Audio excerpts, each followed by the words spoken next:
Si nous voulons que le bien commun soit une réalité pratique et efficace, nous ne pouvons pas ignorer tout ce qui entoure l'utilisation des biens et les droits de propriété. La tradition chrétienne a insisté sur le fait que nous ne sommes pas des propriétaires absolus et exclusifs des biens, mais simplement des administrateurs de biens que Dieu a mis entre nos mains. L'Église catholique dit que c'est un droit fondamental pour chaque personne d'avoir ce dont elle a besoin pour vivre et se développer dans un sens humain. Ce droit, lié à la dignité de la personne, précède toute autre forme d'organisation sociale de la propriété. Les marchandises ne doivent pas être un but en soi, mais un moyen de rendre possible la vie et une vie digne. Les biens provenant de la nature et du travail humain sont de tous et pour tous. Sa utilisation doit être guidée par les principes de justice mentionnés précédemment. Tout le monde devrait pouvoir utiliser ces biens. La doctrine sociale appelle à cela la destination universelle des biens, qui est le premier principe de l'ordre éthique et social. Cela a plusieurs implications.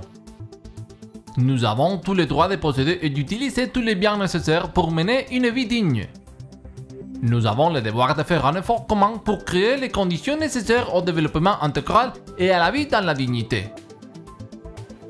Nous avons le devoir de solidarité avec les personnes démunies. Personne ne devrait manquer des biens nécessaires pour mener une vie digne.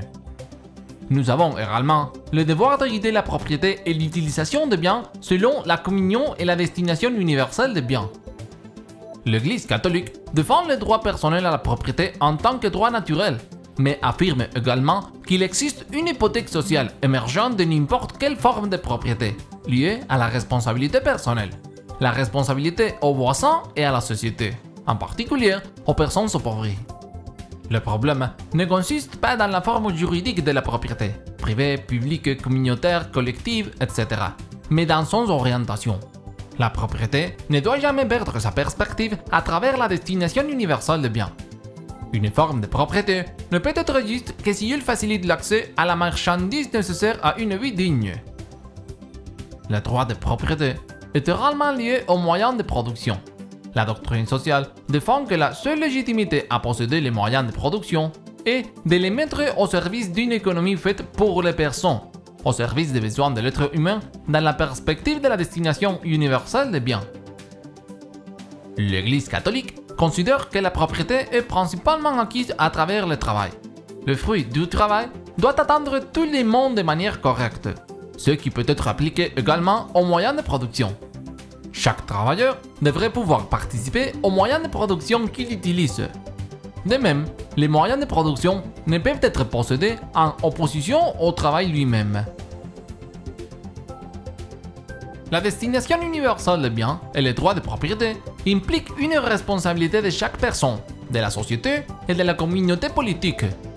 À cause de cela, l'État a plusieurs fonctions qui ne peuvent être éludées.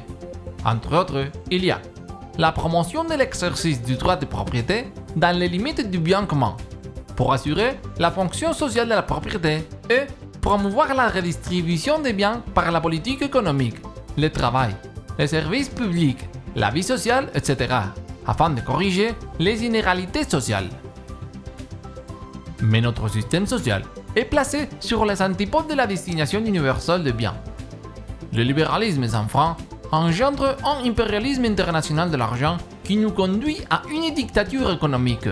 La propriété privée défendue exclut beaucoup de personnes. La propriété des moyens de production est pratiquée à la fois de manière immorale et illégitime. Et tout cela se produit dans les limites légales, ce qui est pire car il est considéré comme quelque chose de naturel. Il y a la croyance que plus vous en avez, plus vous êtes. L'être et l'avoir sont mélangés. Et pour cette raison, il est essentiel de repenser notre responsabilité personnelle quant à l'utilisation des biens. Le principe de la destination universelle des biens requiert d'accorder une sollicitude particulière aux pauvres, aux personnes dont les conditions de vie entravent une croissance appropriée.